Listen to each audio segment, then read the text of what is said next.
You ask Tiger to solve. This deals with linear equations with one unknown. The final result is x equals -9. Let's solve it step by step. Simplify the expression.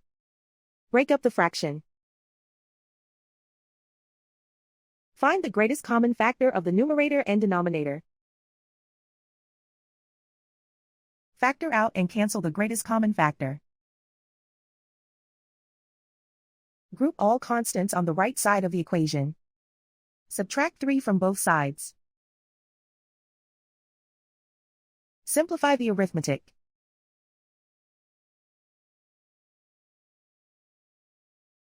Isolate the x. Multiply both sides by 3. Group like terms. Multiply the coefficients.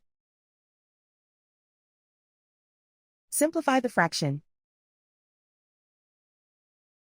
Simplify the arithmetic.